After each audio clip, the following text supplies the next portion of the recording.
cu care din versiunile astea anterioare ale mele mă identific cel mai mult? Cu care cel mai puțin? Dacă ar fi să aleg din versiunile astea una care mi-e complet străină, care ar fi? Cred că avem cu toții momente din astea în care ne gândim la cum eram acum 10 ani sau acum 5 ani și ne întrebăm cum e posibil să fie vorba despre aceeași persoană. Poate că semănăm fizic, dar nu mai avem aceleași gânduri, aceleași dorințe, aceleași valori sau principii, aceleași amintiri, nici măcar aceleași organe uneori. Eu, de exemplu, mi-am pierdut tiroida acum vreun an. Mai sunt aceeași persoană? Aș mai fi aceeași persoană dacă aș face, să zicem, schimb de corpuri cu soțul meu? Pare de la sine înțeles că atunci când spun eu, mă refer la toate versiunile mele anterioare. Dar dacă de fapt nu există acest eu, un singur eu, ci mai degrabă o succesiune de euri de care mă simt mai mult sau mai puțin apropiată psihologic. Ce e identitatea personală? Asta dacă e ceva și nu doar o ficțiune sau un fel de perlă făcută din chestii magice, cum ar spune filozoful Daniel Dennett. Asta încercăm să înțelegem azi cu ajutorul unui filozof francez și al unui serial SF. Paul Ricoeur e un filozof francez care a murit în 2005 și care a scris niște cărți care se citesc cam la fel de ușor cum mănânci niște paste cu prea puțin sos și acela plin de cocoloașe. A scris destul de complicat, arid, prea tehnic pe alocuri, ceea ce mă face să mă întreb, apropo de versiunile noastre din trecut, ce a fost în capul meu în facultate când am ales tocmai lucrările lui pentru licență și apoi dizertație. Cred că am fost dispusă să trec peste cum scrie, pentru că mi-au plăcut temele și mai ales câtă importanță acordă el imaginației. Pentru că imaginația e la lucru în toate temele despre care vorbește el. În metafore, evident, în narațiuni, inclusiv cele istorice, în fenomenul traducerii și chiar și în cum ne înțelegem propria identitate. Ricoeur încearcă să ne facă să acordăm mai mult credit imaginației, pentru că imaginația de-a lungul timpului a fost discreditată, văzută mai mult ca un mod de a evada din realitate, adică a fost pusă pe un nivel mai prejos decât realitatea. Lumea e acest tărâm al nefericirii, așa că din când în când, ca să ne distragem atenția de la tristețuri, mai tragem pe nas niște poezie, un film sau ne îmbătăm cu niște muzică. Și poate că pentru unii asta sună minunat și suficient. Ce mișto că arta poate să facă asta, fără să ne distrugă ficatul. Și sunt de acord. E mișto. Numai că modul ăsta de a vedea lucrurile minimalizează atât rolul imaginației, cât și al artiștilor care lucrează cel mai mult cu ea. Dacă tot ce fac artiștii e să se desprindă de realitate și să se joace cu niște halucinații, ce fac ei destul de neserios? Vorba aia. Poate face și AI-ul asta. Și chiar cred că îmbrățișarea asta a artei făcută de AI are legătură și cu cât de prost înțelegem rolul imaginației și pe cel al artiștilor. Pentru că ceea ce fac artiștii cu ajutorul imaginației nu e doar o desprindere jucăușă de realitate. Ricoeur zice că dezangajarea asta pe care ne-o permite imaginația nu e o desprindere de realitate ca atare, ci mai degrabă o desprindere de o interpretare rigidizată a ei, de o idee fixă pe care o avem despre realitate. Da, e vorba de un joc, dar nu cu niște halucinații, ci cu niște posibilități ale realității. Dacă nu mai suntem blocați într-o singură interpretare a realității, putem începe să vedem și ce altceva mai e posibil. În lume, cu noi, imaginația reușește să ne suspende percepția obișnuită asupra lumii, dar și asupra propriei persoane. Pentru că nu mai suntem ostaticii unei realități rigide, putem da ascultare și altor posibilități, inclusiv unor posibilități care ne vizează propria persoană. Ce pot să fiu și cum pot da un sens sinelui meu în ciuda tuturor contradicțiilor și fragmentărilor lui. Deci, tot imaginația e cea care ne ajută să-i dăm de cap și problemei identității personale.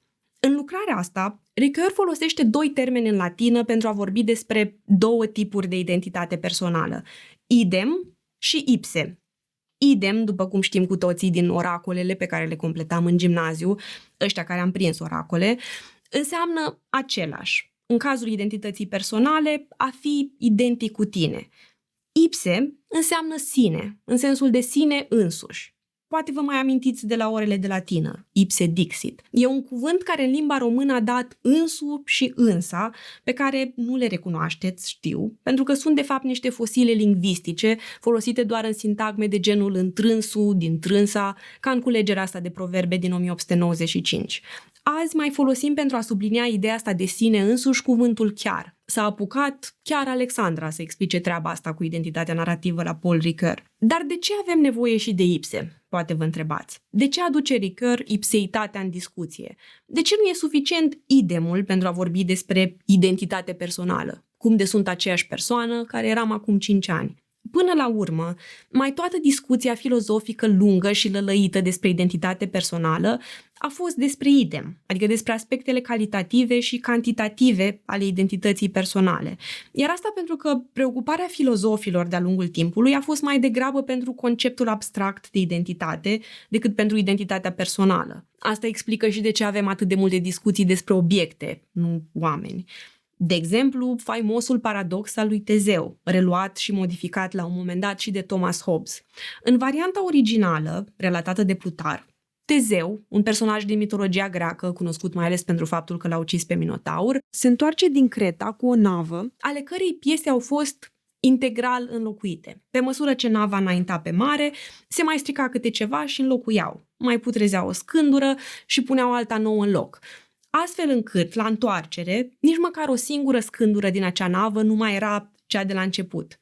În ce măsură mai putem vorbi despre aceeași navă dacă toate elementele ei materiale au fost înlocuite? Thomas Hobbes complică apoi și mai mult lucrurile, aducând în discuție o a doua navă, făcută din toate piesele vechi care au fost înlocuite. Asta în ipoteza că cineva le-ar fi adunat și reasamblat pe măsură ce nava lui Tezeu înlocuia scânduri și piese. Ce relație are această navă reconstituită din piese vechi cu nava originală? E aceeași? E alta? Și acum, da, înțeleg de ce e tentant să extrapolăm discuția asta la cea despre identitate personală. Așa e. Și noi înlocuim multe piese pe parcurs. Trecem prin tot felul de revizii, dar nu putem fi reduși la calitățile noastre sau materialul din care suntem făcuți. Ricoeur aduce ipseitatea în discuție tocmai pentru că ea nu e așa de obsedată de a fi mereu același, de identificarea asta strictă și rigidă cu propria persoană, ci de ce înseamnă până la urmă să ai un sine, unul care trece prin nenumărate schimbări. Sinele are legătură cu relația noastră cu propriile posibilități, care nu pot fi reduse la niște calități. A fi tu însuți presupune, după cum știm cu toții din propria experiență, tocmai a nu mai fi același. Înseamnă să treci prin tot felul de renunțări la sine și reconstruiri de sine. Nu mai zic că de multe ori ce ne împiedică să ne simțim acasă în propriul corp și propria minte e tocmai încăpățânarea asta de a ne ține cu dinții de niște versiuni vechi ale noastre, de o idee sau o imagine pe care ne-am făcut-o despre noi. Alteori ne înstrăinăm mai ușor de versiuni ale noastre trecute. Ba chiar, după anumite experiențe care ne zguduie lumea, ajungem să spunem că suntem o altă persoană. Pentru că unele lucruri chiar ne schimbă radical. Dar asta nu înseamnă că am dispărut, ci doar că nu mai suntem identici cu cei care eram înainte. Cum împăcăm, deci, aceste două dimensiuni ale identității personale? Faptul de a fi aceeași și faptul de a fi alta, diferită față de cea care eram, să zicem, acum 5 ani. Pentru că identitatea personală presupune ambele dimensiuni. Sunt și în același timp nu sunt aceeași persoană de acum 5 ani. Cum rezolvăm acest puzzle? Răspunsul lui Ricoeur este identitatea narrativă, pentru că poveștile sunt cele care reconciliază idem cu ipse, permanența cu schimbarea. O poveste presupune atât continuitate, urmărirea unui personaj de-a lungul timpului, cât și schimbări, dinamism. Altfel, povestea nu se mișcă în nicio direcție. Poveștile pe care ni le spunem despre noi, dar și despre cei din jur sau despre lume, ne permit să dăm o formă unei experiențe temporale, care până atunci era diformă. E un mod de a da un sens unui timp care are nevoie să fie articulat, într-o poveste sau mai multe. Nu vă gândiți acum la a spune o poveste în sensul de a spune povestea vieții mele. Nu despre asta e vorba în teoria narrativă a identității personale. La Paul Ricoeur cel puțin. Și am văzut de-a lungul timpului critici la adresa acestei teorii care pornesc chiar de la interpretarea asta. Nu e vorba de o singură poveste cu început, mijloc și final. asta ne-ar ține captivi, evident. Și se mai întâmplă și asta, să devenim voluntar ostaticii propriilor povești pe care ni le spunem despre noi. Dar nu ne spunem o singură poveste, ci nenumărate povești de-a lungul vieții. Pe unele le abandonăm la intrigă sau chiar înainte de intrigă, dar o facem pentru că în acest mod timpul devine ceva în care putem locui. Și e importantă această nuanță despre umanizarea timpului la Paul Ricoeur, pentru că el nu crede că putem aborda problema timpului direct. Avem nevoie de povești ca să facem asta. El crede că timpul devine timp uman în măsura în care este articulat pe baza unui mod narrativ și că narațiunea își dobândește sensul deplin atunci când devine o condiție a existenței temporale. V-am avertizat că scrie complicat, dar ați înțeles ideea. Spunem povești și ne spunem povești pentru a da o față umană timpului. Avem nevoie să ne împrietenim cu el cumva. Acum, Paul Ricoeur nu este singurul scriitor care vorbește despre importanța narațiunilor. Dacă vă surâd ideile lui, poate îi dați o șansă și lui John Niles, pentru care noi oamenii suntem mai degrabă homo narrans decât homo sapiens, povestitori mai degrabă decât cunoscători. Apoi, filozofa Iris Murdoch, despre care am vorbit aici, scrie despre textura coerentă a ființei noastre și despre faptul că ne vine natural să ne povestim ziua la sfârșitul ei, ca și cum am fi cu toții niște artiști literari. Într-un fel, spune ea, existăm cu toții într-o atmosferă literară, trăim și respirăm literatură și explorăm constant limbajul pentru a da forme interesante experiențelor noastre, care altfel ar rămâne incoerente și plictisitoare. Iar dacă vrem perspectiva unui om de știință, putem merge cu încredere la Oliver Sacks, unul dintre autorii mei preferați, și care considera că narațiunile sunt niște stâlpi neurocognitivi a identității noastre. Folosim poveștile pe care ni le spunem nouă și celor din jur pentru a ne crea permanent pe noi și lumea din jur. Biologic, fiziologic, nu suntem atât de diferiți unii de alții. Istoric însă, ca narațiuni, fiecare dintre noi e unic. Ca să fim noi înșine, trebuie să ne avem pe noi înșine, să posedăm, la nevoie să reposedăm poveștile noastre de viață. Trebuie să ne amintim de noi înșine, să ne adunăm dramele interioare, narațiunea noastră. Un om are nevoie de o astfel de poveste, o continuă poveste internă pentru a-și menține identitatea, sinele. Ce se întâmplă însă când ne locuiesc două povești diferite? Nu doar că nu există o singură poveste a vieții noastre, dar uneori nici măcar nu așteptăm să încheiem de zis una înainte de a o începe pe următoarea. Pare că trăim simultan două povești, 3 sau chiar mai multe. Eu cel de acasă, eu de la serviciu, eu cu prietenii mei, eu cu familia. Și vedem asta și la oamenii din jurul nostru. Ni se par complet diferiți în contexte diferite. Unii, nu toți. Și pentru că mi s-a întâmplat să observ asta, atât la mine cât și la oamenii din jur, am intrat destul de ușor în povestea din Severance, care e un thriller SF despre lumea dintr-o corporație și oamenii care lucrează acolo. Unii dintre ei, cum e și Mark, trec voluntar printr-o procedură neurologică care le scindează memoria. Așa devin două persoane diferite, care împart același corp. Ini, individul care lucrează la Lumen, corporația asta, și Outi, individul din exterior. Un fel de work-life balance dus la extrem, în care nu-ți lași doar grijile la muncă, te lași pe tine cu totul. O versiune a ta despre care versiunea de acasă nu știe nimic. Și viceversa. Recunosc că am empatizat destul de mult cu Mark, și cu Haley, și cu Dylan, și Irving, pentru că senzația asta că locul de muncă devine un loc în care devin altă persoană nu mi-e deloc străină. Îmi amintește de niște ani buni din viața mea în care am lucrat în corporații precum Oracle și Amazon. Amazon cred însă că e cea mai apropiată experiență de Lumen din Severance. Nu treceam prin nicio procedură neurologică de scindare, dar începeai să simți cum te alienezi de tine din prima zi de induction. Totul suna pompos și în același timp steril, cam ca Milchick. Devour feculence. Ce vreau să spun e că Severance reușește să comunice extraordinar de bine starea asta de alienare prin care trec foarte mulți oameni azi când au de-a face cu bullshit jobs, cum le numește antropologul David Graeber, și chiar și atunci când nu au de-a face cu bullshit jobs, dar lucrează, să zicem, pentru companii care nu se aliniază niciun fel cu valorile lor, sau pur și simplu când trebuie să lucreze și să pretindă că ce fac are sens, când nimic din jurul lor nu pare să mai aibă vreun sens. Când singurul lucru cu sens pare a fi să intrăm cu toții într-o grevă generală. Serialul reușește să comunice prin imagini foarte bine starea asta distopică și scindarea asta la nivel individual.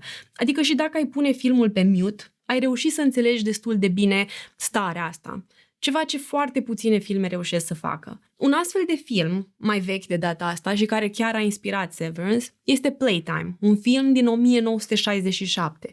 Playtime este cel mai ambițios proiect al regizorului francez Jacques Tati și veți înțelege de ce spun asta dacă vă uitați la film, care e de altfel cel mai scump film din istoria cinemaului francez.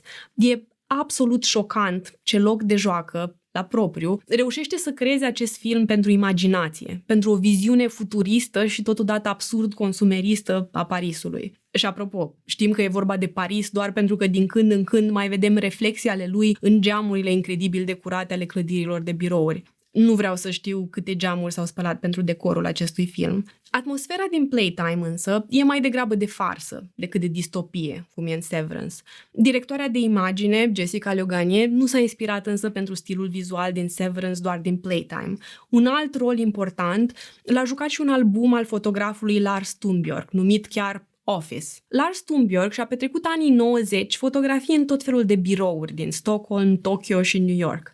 La final, pare că a obținut un fel de chintesență vizuală a sterilității, singurătății și absurdității acestei lumi. O lume pe care o vedem și în Severance. Aproape toată acțiunea din Severance se petrece în aceste birouri fără ferestre, izolate și pe holurile astea albe. E incredibil cât de mult reușește să spună serialul cu atât de puțin. Mă refer la spațiu. Minimalismul ăsta controlat te face să simți separarea de lume, de memorie și ce înseamnă să trăiești într-un mediu atât de rece, care te face să te simți insignifiant și în care până și lumina e opresivă, pentru că e prea multă. Și da, limbajul vizual se schimbă când povestea trece la outings, la viețile angajaților din afara corporației, tocmai pentru a sublinia încă o dată ruptura de o lume umană. Felul în care redescrie realitatea acest serial mă trimite cu gândul la ce spunea Ricoeur despre imaginație, despre cum ne ajută imaginația să suspendăm percepția obișnuită asupra lumii doar ca să o putem apoi vedea mai bine, să intrăm în contact cu o dimensiune a posibilului cât se poate de reală, nu ireală. Nu e vorba de o fantezie, ci de un acces privilegiat la realitate. Science fictionul, după cum spunea și scriitoarea Ursula Le Guin, nu este predictiv, ci descriptiv. Nu ne prezice viitorul, ci ne descrie metaforic, adică mai condensat în privința trăsăturilor esențiale, propria realitate. În cazul de față, realitatea ruperii sinelui în două. Unii ar putea spune chiar că experiența psihologică descrisă în Severance e aceea tulburării de identitate disociativă, care se numea pe vremuri tulburare de personalitate multiplă, pentru că un simptom cheie al acestei tulburări este chiar amnezia disociativă, faptul că personalitățile acestea multiple par să nu știe nimic una de cealaltă. Persoana pare că are de fapt două sau mai multe personalități diferite care preiau controlul cu rândul, având amintiri, emoții și comportamente diferite. Mie mi se pare însă că experiența descrisă în Severance e mai comună de atât. E o experiență prin care am trecut și eu și care m-a făcut de-a lungul timpului mai puțin stresată de nevoia asta de a da un răspuns întrebării cine sunt eu. Pentru că știu că cine sunt se tot schimbă. Și există perspective filozofice care mă fac să mă simt mai puțin ciudat când spun asta. Filozoful Derek Parfit, de exemplu, scrie în cartea asta despre motivele pentru care s-ar putea ca identitatea să nu fie cea care contează până la urmă, ci supraviețuirea.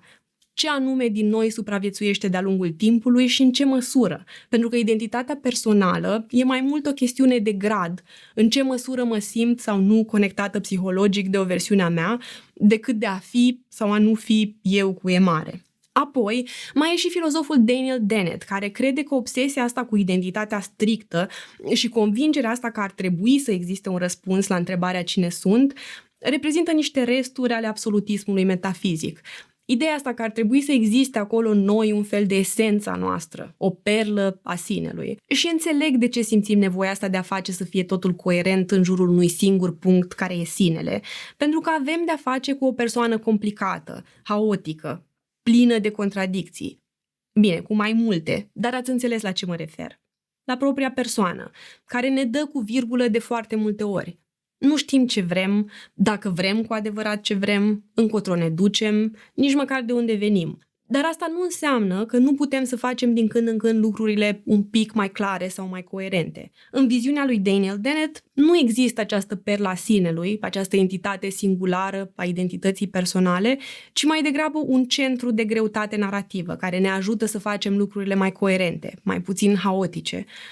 Și uite așa ne-am întors la povești.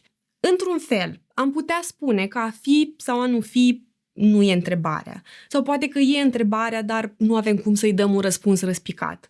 Putem construi tot felul de povești despre ce înseamnă să fim pe aici, cu alți oameni și alte animale, dar cam atât. Și inclusiv cu privire la poveștile astea, ar trebui să ne mai uităm din când în când și cu un ochi critic, pentru că pot deveni periculoase. Sunt curioasă cum vedeți voi identitatea personală. Poate îmi scrieți în comentarii cu ce teorii rezonați, cu ce teorii nu. Pe data viitoare!